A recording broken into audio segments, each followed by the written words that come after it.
Welcome back. Today we're taking a look at an adventure 65 million years in the making, or at least its animated Netflix spin-off. Jurassic World Camp Cretaceous. How is it? When is it? What is it? Does it stand on its own? How does it measure up to the film series? Is it worth our valuable time? Spoilers following, obviously. So we begin with a John Williams musical reference. Respect. And some standard Jurassic Park stuff. Big door, T-Rex, been there, bought the t-shirt. Alright, opening over. We have a map of the island with, what is that, Klingon? Arabesh? Gibberish text. We then cut to a POV chase with a game warden who is not as cool as Muldoon. Like, at all. Probably never even thought to call a raptor a clever girl. I'm gonna jump ahead here. This is a VR game, where the player is attempting to escape Jurassic Park when it has failed. Basically, it's the 1993 movie. This seems like it's incredibly poor taste. People died, Mr. Masrani.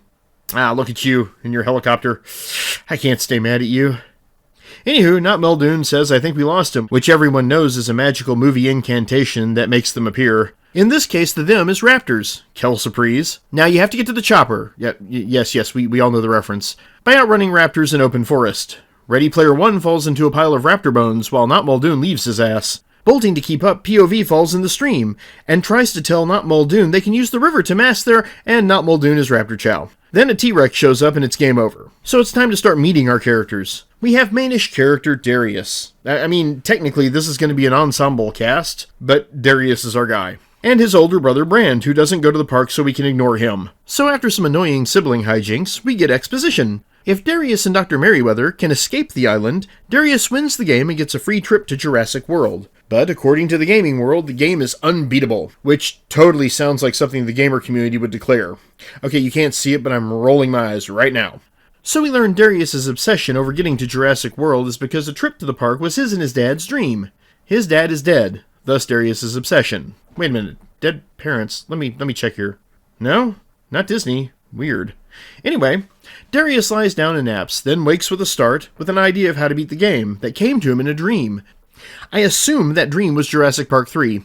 Back in the game, he uses a raptor voice box bone to signal for help, causing the raptors to attack the T-Rex, thus letting him get to the chopper and win the game and the trip. Everything's coming up roses for this kid. It can't possibly go wrong from here. Right? The prize is a trip to Jurassic World's all-new adventure camp, which my wife calls Camp Cray Cray. Time jump forward to Darius on the dock at Isla Nublar with his fellow campers and one of the two camp counselors. Also, the two camp counselors are the only adults who will give two craps about these kids going forward.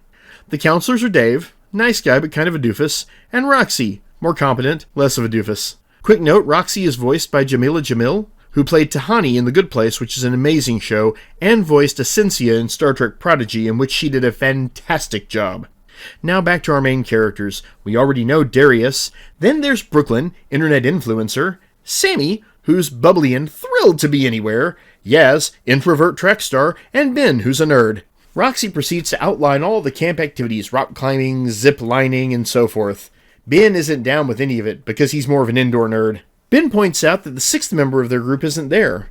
So off they go to the helipad to meet spoiled, with most room for personal growth, Kenji, who at this point sucks. They then pile into the back of a pickup truck with bench seats and seat belts in the bed, but no roll bar because actual safety is for chumps. We get to know a bit more about the characters as Brooklyn forces them to provide content for her YouTube channel. The trip is then brought to a halt by a loose dino. It's all very tense until it turns out to be a compy, which is caught and put in a cat carrier. They continue on their way with a callback to the original movie with the John Williams score and the big doors, yada yada yada. They then arrive at the quote-unquote campsite, which looks like the Ewoks opened a resort hotel. And you know what? Why was there not a Lego set of this? Seriously, it's awesome!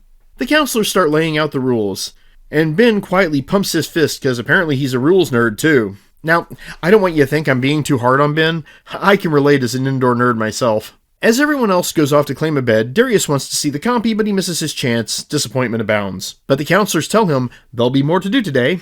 Cut to sunset as the kids watch a parade of herbivores being herded somewhere. And we get the oohing and eyeing that Jeff Goldblum warned us about in the second movie. Then it's time to zipline over the dinos, which looks like a blast. I hope nothing flying gets loose. We cut to nighttime at Casa del Wicket. Darius sees the light of an enclosure from his bed and decides to sneak out in the middle of the night to see it because that is just such a stellar idea. Kenji catches him, And Darius says he's up because he's hungry. And Kenji points to what is, I guess, is supposed to be food. I really have no idea what the hell that is. Hey, would you pass me some more of the giant pastel food orbs? Kenji wants to know what Darius is doing because Kenji is down for mischief. Then Brooklyn shows up, and Darius opens up a little bit. Dee has been wanting to be at Jurassic World his whole life, and those lights must be coming from the Compy enclosure because it seemed to be nearby, and he's going to go see it. So all three of them sneak out. Well, they get there, and it's not the Compy enclosure. And Chris Pratt ain't there neither.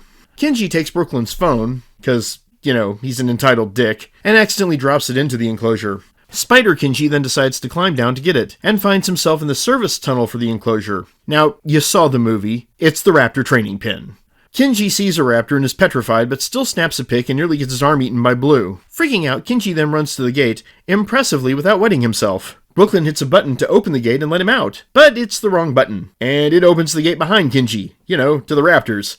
At least, I assume it's an accident and Brooklyn's not some kind of psychopath sentencing Kenji to death for stealing her phone. But hey, could go either way. Darius goes down to save Kenji by breaking a steam pipe with his foot to distract Blue, and I do mean he breaks it, like in the middle of the pipe. Dee must not skip leg day. He jumps down to save Kenji, but the steam doesn't last, and now Blue's whole posse is here. Good plan, Dee. Then credits, because I'll level with you. This show is like, oops, all cliffhangers. Okay, now, summary over, review time. What was good? Well, the animation was pretty darn good. There was only a couple of times I thought it looked off, and on a TV budget, that's great. The character designs were good, and the voice acting was excellent.